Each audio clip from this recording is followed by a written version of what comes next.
Would you believe it if I told you we're looking at probably hands down one of the rarest ceiling fans that I ever had. This is, as far as I know, genuine first generation of a Canarm industrial ceiling fan. I can't remember if it was a union that Canarm copied the fan from or just basically bought the fan and slapped their name on it. So don't quote me on it being a union, but I just remember Dan Spiffy Newman had found one of these fans, except the the United States version, which would be, from what I understood, wasn't a very popular ceiling fan either. But this Canarm's on a whole different level, something you don't see every day. Unfortunately, the blue line is missing. It looks like it's kind of like a plastic insert that just kind of pushes in here. Kind of seals off the motor halves. You can still see what's left of the Canarm Pleasant Air logo. So if any of you thought I was crazy for saying a Blue Line Canarm Industrial, I know I've brought it up a couple of times in the past. Here you are. Here's the proof. Oops, there goes the blade. For some reason the upper canopy is upside down.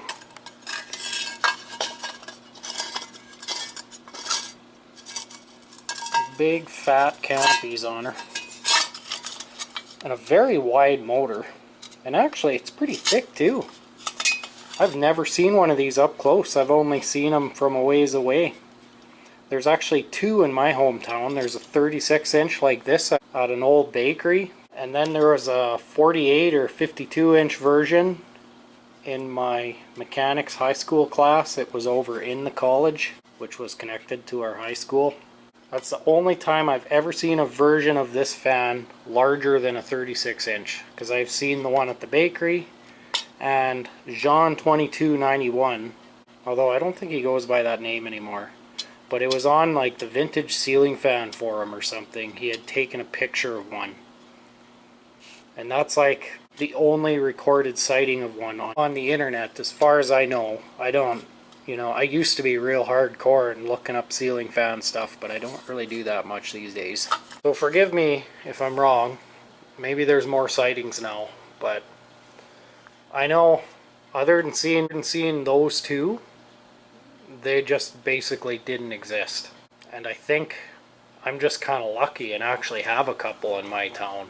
Because like I said, I haven't seen much about these things on the internet. There is a sticker on the motor here, but it's just gone. Looks like I see maybe, looks like, I don't know, is that Canarm or Canada? I think that says Canada.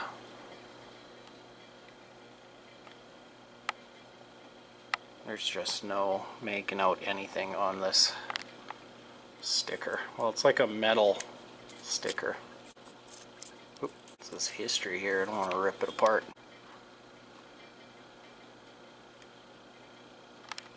But yeah, there ain't much reading anything off of that.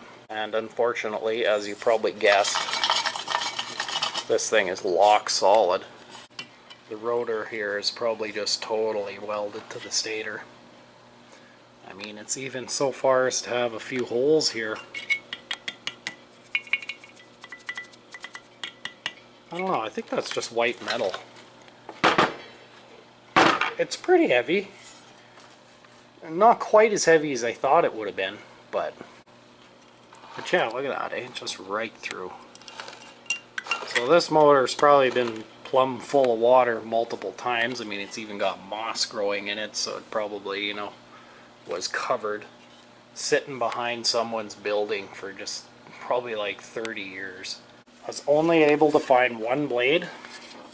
I'm going to keep a very close eye on the pile that I found this fan by, and eventually when they start to pick stuff out of that pile with their big claw machine, maybe the other two blades will turn up.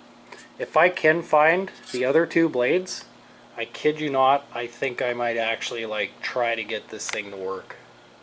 If I can, if the windings are just totally gone, which they probably are.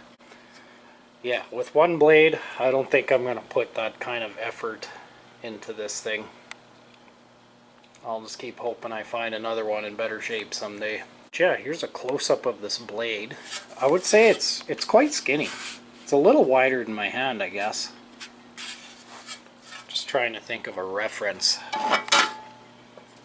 Here's a can of cleaner here. It's about two regular, you could say WD-40 cans in width. If any of you got a kilowatt meter like this.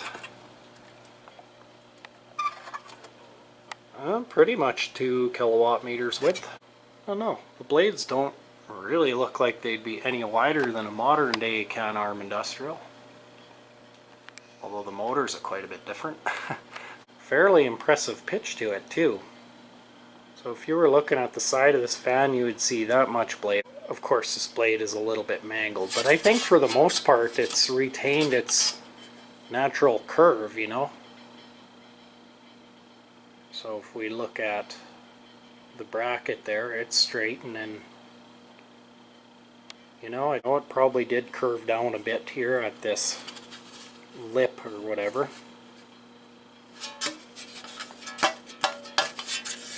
But yeah, that's it right there.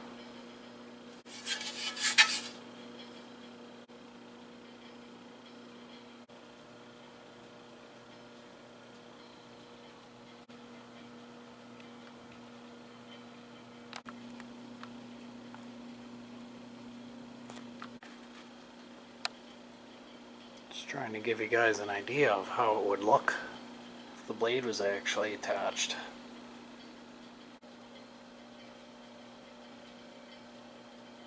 Maybe someday I'll get to actually own a good one. But mark my words, if I do find the other 2 blades, I will at least try to get it working. I mean, it's a friggin' Blue Line Canarm. We like found the friggin' map to Atlantis right now. Who knows, maybe a bunch of them have been found now and they're not even rare anymore. Might be just blowing steam here. Anyways, what's your guys' opinion on this old beast? Have you ever seen one before? I know for sure Dan Spiffy Newman and John 2291 have seen one. Anyways, thanks for watching. And you tell me if I'd be crazy to get this thing going if I found the other 2 blades.